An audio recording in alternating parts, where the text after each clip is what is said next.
Welcome in, everybody. What's going on? We are grading Suns free agency moves this offseason. And boy, Sundo, there have been some good ones. Right? This offseason has been tremendous, in my opinion. It's been a wild offseason. About as good as we can expect. Better. Much better. Yeah. Better than you or I could have expected, and much better than all of the Suns haters out there that were pressing the Suns' downfall, begging and pleading with God to say, there's no way they can go get depth, right? This is what the new CBA is for. It's to stop the Suns, which it was. I put out a video the other day saying that the CBA inadvertently created a super team in the Suns. I might have stolen that theory from you, but I didn't give you credit. You did. But regardless, if I had to give this offseason a grade so far, I will give it an A just to be nice. Now, the fanboy in me wants to give it an A+, but I give it an A because, I mean, the amount of moves that were made, the amount of players that were acquired, the trade, all of that was just phenomenal. So, yeah, man, like, it's crazy. Where do you want to start? I was going to ask you, is there anything that the Suns could have done that would have bumped it over to a guaranteed A+?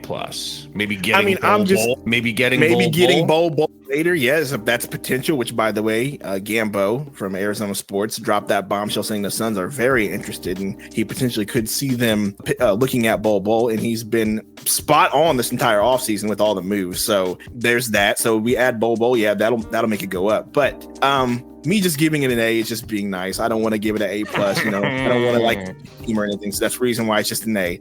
You can't deny that the offseason's been amazing. I think if I could nitpick one thing, it would be signing. And God, I hate to do this, I hate to talk crap about Ish Wainwright because I love him. Yeah, like, I'm a big fan of Ish, but making your roster, if they could have just left him off and maybe, they can cut him and Isaiah Todd and free one slot up, which would have to happen if the Suns are going to add anyone. So keep that in mind. I just think Torrey Craig, if they somehow could have kept Torrey Craig and Jock over Ish and Drew Eubanks. I'm excited about Drew Eubanks. Don't get me wrong. But I'm not convinced. It's not obvious to me that he's flat out better than Jock Landale. I don't know, man. Jock. Oh, it's obvious why we let Jock go. The money that Houston gave him was more than we were willing to pay. So that's why he's gone. Well, so, yeah, if you look at it in that sense, yeah, then Drew Eubanks is perfect because we got him on what, a 2-year,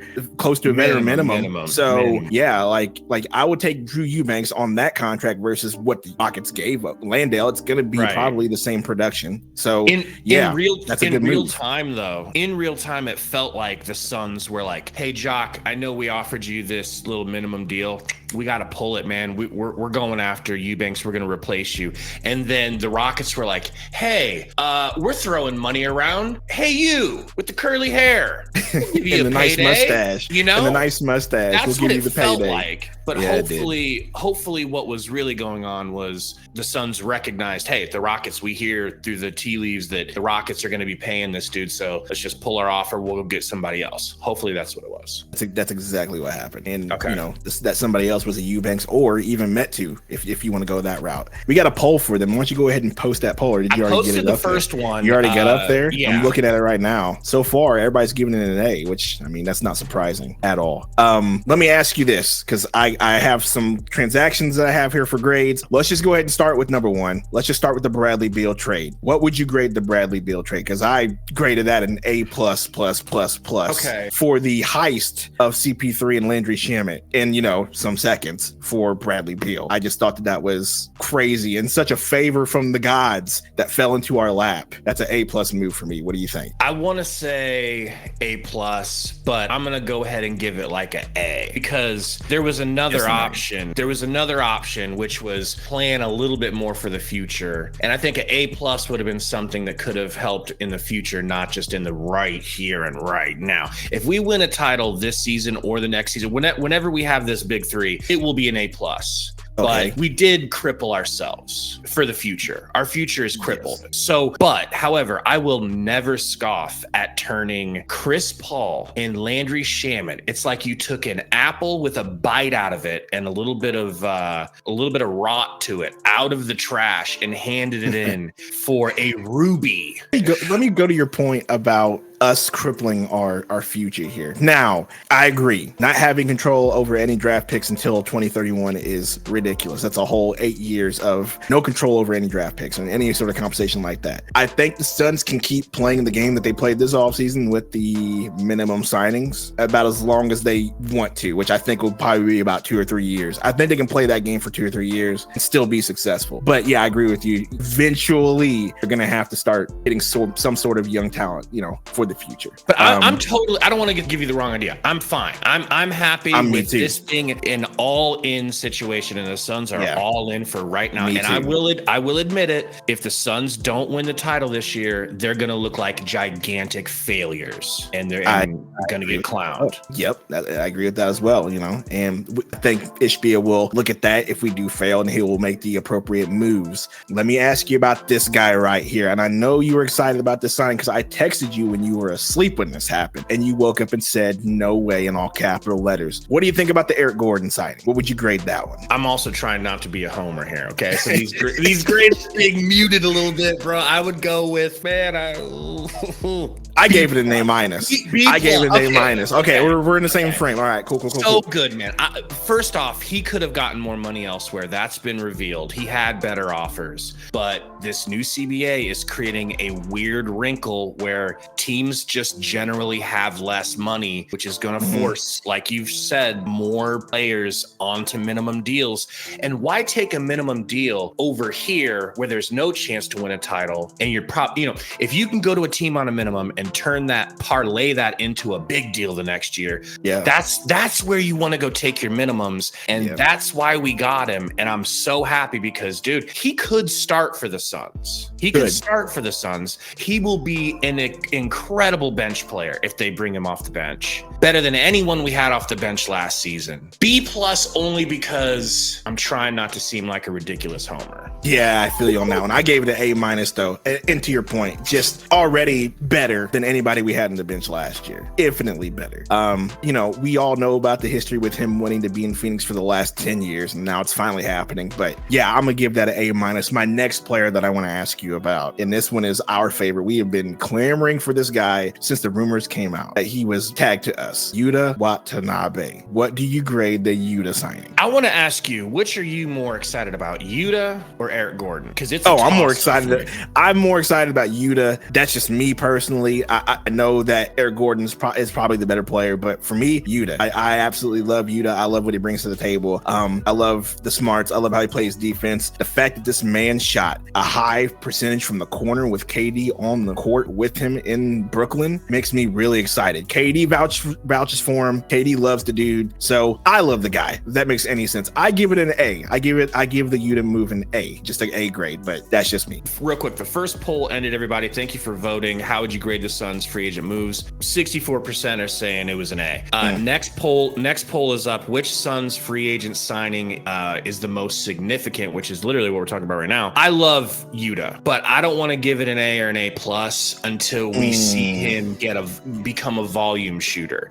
He was only shooting like two threes a game and hitting one of them. And that's because he got replaced in the lineup. I'm a little bit more excited about Eric Gordon because Eric Gordon has proved it over a decade. I mean, this dude he's shot not much higher percentage. He's made way more shots in way more tough situations for a much longer period of time. So he is a much more guaranteed stock that I can take to the bank and really cash in here, hypothetically. Yuta, it's like, this could be huge. This could be dang near a Cam Johnson 2.0 situation. So it's tough, but I just want to give, a little bit of credence to the thought that he hasn't been shooting a lot of threes and that his percentage could go down if he starts shooting 5 threes a game, 6 threes a game. Yeah, I think what you said is perfect. And Doc, my guy Doc in the chat says Yuta will give Cam Johnson production, but 1/10 of the price. That is exactly when me and Gabe talked about this beforehand. Like we talked about this. It's like, look at his highlights. It reminds me of Cam Johnson. It really does. And so, yeah,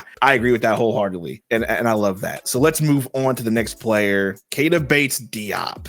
the Suns just cleaned up, okay? They cleaned up free agency. Keita Bates-Diop and Yuta are two of the most underrated free agency signings that anyone could have got, and the Suns got them both. Like, yeah, I'm telling you, man, between him and Chimezie Metu, like, Drew Eubanks might not play, okay? He might not. And here's the deal. What I like about, and let's just even talk about all of these signings, minus bringing back Okogi and Damian Lee, and we even forgot about drafting Tumani, right? All of these players that we have picked up are all 6'7", 6'8", 6'9", about 215, 220 to about 240 in weight. All athletes who can move, all who can get a bucket, all who can make buckets. Bates-Diop shot 50% last year and shot 39% from three. All right. He scored about 9 points a game, 9.7 to be exact, rounded up to 10. So you're getting 10 points a game from him on 50%. 39% from three. That's solid production for somebody that you got on close to a minimum on what you deem to be a championship team. That is, you can't get that value. You know what I mean? It's just, it's a great signing. ISO Joe's let me know something to know. We can still cut Wainwright before January 10th. ISO definitely. And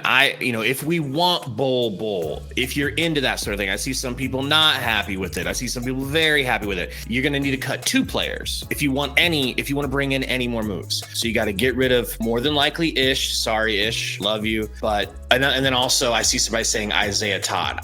Those are the two people that I've identified as being on the bubble for this roster. I think those two guys you could let go and bring in something better. But yeah, back to Keita, very athletic. I talked to my buddy that runs a Spurs channel, and his information to me was you just need to play him a healthy set of minutes. He needs minimum 20 minutes, or else he can start to lose interest and not play as hard. Not a good sign. I think he'll get those minutes. I think he will for sure get those minutes off the bench. When I saw him play in the comparison, and it's only because he was in a Spurs uniform, but I saw a poor man's version of Kawhi Leonard. That's what I saw. Super poor version of Kawhi Leonard. Glad you said not as talented. We're not gonna say he's comparable, but like just a poor man's version of it, and that's what I like about him. I give that signing a B+. That's a homer grade. Y'all can say B, whatever. I say B+. That's just me. You already said his name, so let's talk about Metu. What do you give that grade real quick? Because I think Metu was sneaky. He wasn't on anybody's radar as far as reports coming out. That signing just kind of showed up out of nowhere. 26 years old, 6'9". He's kind of a tweener between the power forward and the center. Super athletic. Dude's sneaky. He can make some turnaround jumpers. He can hit some threes. He can make some plays. I like the signing as well as far as you getting a small ball big or even guarding stretch forwards. I think this guy will be awesome off the bench in my opinion as well. I give the signing a B. What do you think? I was gonna go B or B+. He's not a star, so I want to reserve A's and for like star level signings. But dude, I mean, we're gonna see a lot of Metu, I believe. You think? Yes, he fell out of the Kings rotation, and I don't think he should have. I think we're gonna see a lot of Metu, honestly. I think that's meant to be seen. I think we get 10 minutes maybe from him a game. That's just me. You got to think Drew Eubanks, who we're going to talk about later, and you also got to think about Ayton's going to get the majority of those minutes. So I think we'll get 10 from him, and that's it. But speaking of the backup center, let's talk about Drew Eubanks. I know that's your boy, so tell me about him. I mean, he's my boy. I like him because he's fun. He's fun and exciting to watch. He's going to posterize some people this season. It's going to look exciting. He's going to swat some people, and it's going to look exciting. But I was watching film on him last night, and I was not watching the highlights. I was watching the lowlights. And bro, they're low. Okay. How low? These lights are low. They're like, let's just say this. He loves to switch. He doesn't really have a firm grasp on switching on defense. So that's not good. They call the screen. They bring him over. In his mind, it seems like the Suns are going to have to work this out of his game. He seems very interested. I got this guy. I got this guard. And it's like, no, you need to hedge and get back over to your guy. He leaves shooters open. He loses his man in transition. So like I learned why he's on a minimum. And so that's made me less sold on him. However, he does what I love about him and what I love about any player is when they have an IQ on offense to not take bad shots. And this dude does not take bad shots. He's not going to force anything. If it ain't there, he's going to get it back out to somebody who can do something with it. So I give him like a C+. Yeah, I gave it a B- for the reasons. I don't like the whole getting lost on switching, because that was our biggest complaint last year about terrible rotations on defense. That was the bane of our existence last year, even in the regular season to the playoffs. Bad rotations, no defense. If you got a guy like that in the floor who you need to anchor, you got to stay anchored, right? You got to stay down there. You can't be switching and be out of position. And that's what he's supposed to be. He's supposed to be a defensive center because he gets flashy blocks. He chases stuff down. He's athletic as heck. And but up there, it's not 100%. Like as long as Vogel can get him to stay in his position, I'll like it. But I give it a B-. Let me talk about these two and also get that next poll up there as well. Yes, sir. Let me talk about these two. I'm going to put these two together because I did have them separate, but we're going to put them together. Bringing back Damian Lee and Josh Okogie. What would you grade those moves? It combined. I say a B+. You gave that's high. That's high, bro. Because that's not what I had. What do you guys in the chat think about bringing back Okogie? That's something I want to know from you guys. I don't know where the minutes will be for Okogie. Ain't Damian Lee to be that. Like I gave Okogie. I gave him C+. Okogie might start. I gave him C moves. Okogie might start. Listen to me, bro. That man is not starting. That man would not ever stop it. You were okay. Can I make a case? Go ahead and make a case, but it won't be a good one. Go ahead. Quick it. Go ahead. If Vogel starts to like him, who's a better defender on our roster than him? I don't know. Probably some of the dudes that we signed, but go ahead. I don't know if we signed anyone better than Okogie on defense, and we lost Craig. Okay. Fair enough. But go ahead. Keep going. If Okogie looks good, he's the best defender we have. In a 5-man starting rotation, you have 5 scorers, no defenders. Why not put one guy out there whose job is just to go out there and guard the best player on the other team and do the best you can? You know he's good in transition. I don't want him taking the open threes that he did last season, but I mean, I would like to have our best defender out there with the starters. Here's why I think they brought him back for reserve defense. That's it. Like you said, to just guard. Because here's my deal. I've said this before. This team is telling you their plans in the future by all the signings that they made. They want to be long and they want to be able to just be in people's face on defense. That's really simple. Josh Okogie at 6'3" is not long at all. And as you mentioned, his 3-point shooting last year, not the greatest, right? So my question is, what value, other than playing defense and being probably a nuisance on defense, what else is he going to bring to the table? I'm just saying you don't need any scoring from him. Anything you get from him is okay. Just you don't need scoring from cake. him. Okay, I get that. But he's 6'3". So once again, like I said, you just signed 6'8", 6'9", 6'7" shoes. Okay, let's not cut him. But regardless, he doesn't fit the link. That's what I'm saying. He doesn't fit almost what it seems to be what they want to do. Like, so that's what I'm saying. I was confused about them bringing him back after seeing what they did, right? Because the rest of the players on this team, especially like Jordan Goodwin, who they got in a trade we didn't even mention, he's a point guard, but he's even 6'4". Right. So, you know what I mean? Yuta, 6'8", Bates-Diop, 6'8", Metu, 6'9". You get what I'm saying? So I don't see him playing a whole lot of minutes. I think he's just there in case people need to be sat and they need some minutes from somebody who's going to play defense. That's what I think he's there for. Same with D. I'm not saying I think he's gonna start. I'm just saying he's an option to start. You could run him out there. I mean, we won every game of the end of the regular season with Kevin Durant when Okogie was starting. That lineup, he can play off of them. He can play off Kevin of Durant. I get what you're saying. But I still grade those moves as a C, and that's where I'm at with it. And then D. Lee, I'm tired of acting like D. Lee isn't awesome. Okay, I'm sick of it. I'm sick of it. All right. Oh, here we go. Somebody in the chat was talking about D. Lee up here, but they're saying Hevrock's saying Josh is too short to play with Beal and Book. That's not a bad point. We got people talking about Goodwin. Goodwin's going to be a nice backup, but with D. Lee, man, he started the season great. Halfway through the season, he was literally on less attempts, but still he was like first, second in the league in 3-point shooting. He was killing it from 3. And then Monty's like, well, but you're not my guy. You're not my one of my favorites, so go ahead and sit down. And Dealey got Montied. Josh Okogi got Montied in the playoffs. Yeah, I agree with you on that one. Let's talk about our draft pick, Chimezie Camara. I know you did a deep dive video on him. He's from Dayton, but we know that he went to Georgia. So, 6'8" from Belgium, right?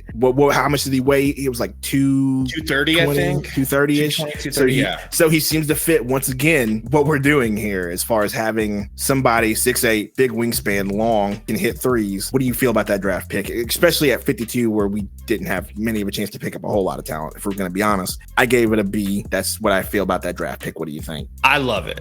He is exactly what the Suns need.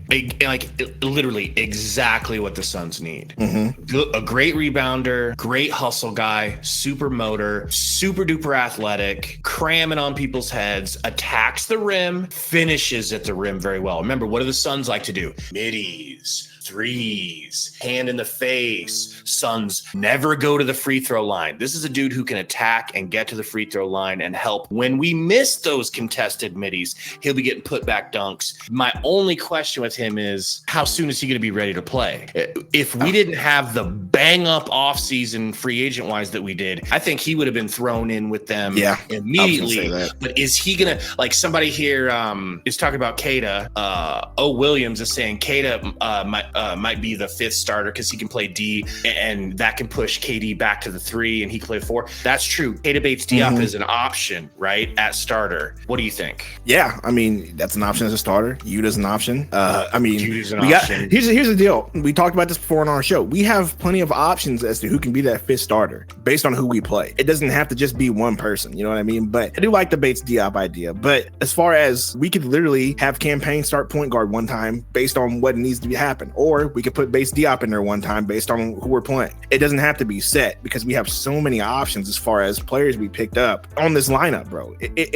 We literally have a Swiss Army knife bench where we can put whoever we want to, wherever we want to, for the most part. And I think we would be okay. And that's the best thing I like about this offseason. That's why I grade it as high as it is, because of the talent that we picked up, how we picked it up, who we drafted, who we let go. That's even more of a talk about who we didn't bring back, more so than who we let go. Right.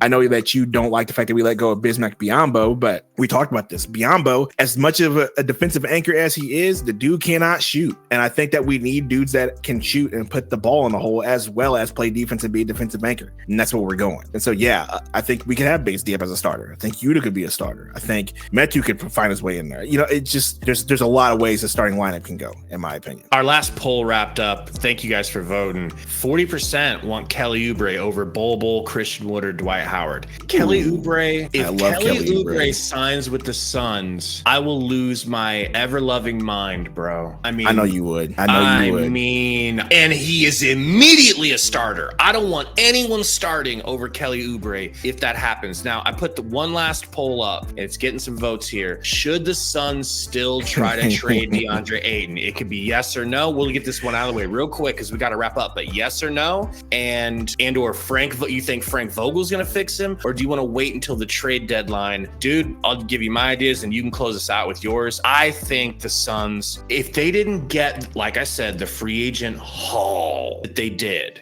we'd be in desperate need to move DA and get pieces, 2 pieces minimum, 2 pieces that you can use. We don't really need 2 pieces right now. I want to see if Frank can fix him, and if he can't fix him by halfway through the season, if it doesn't look good, trade him at the deadline. If it does look good, we might win a title this season, and I'm dead ass serious, bro. I'm with you on this. Okay, let me just put it this way. If you go look up tape of Deandre Ayton 2 years ago, if you watch it, it is a completely different player. The dude actually put it forth effort. I mean, look at him during that playoff run when we went to the finals. How efficient was he, and how much of a force was he during that season, during that offseason, during those playoffs, right? Like, so yeah, I think we give him time. That's just me, especially since how we handled the offseason. He needs some time. See what Frank Vogel does with him. I think Frank Vogel can fix him. That's just me. That's just my opinion. I don't really have any sort of analysis to go off of. I just think he'll be doable. I think he'll be fine. If he's not, trade him during the deadline, and that's it. We'll keep him. We'll roll with what we got. Gonna close that poll, and we got most people are stuck between Frank Vogel will fix him and just trade him away. Thank you guys for hanging out with us. We are Suns Valley on YouTube. You guys can check us out there. Sundo, always a pleasure. Go Suns. We'll see you guys next time. Peace.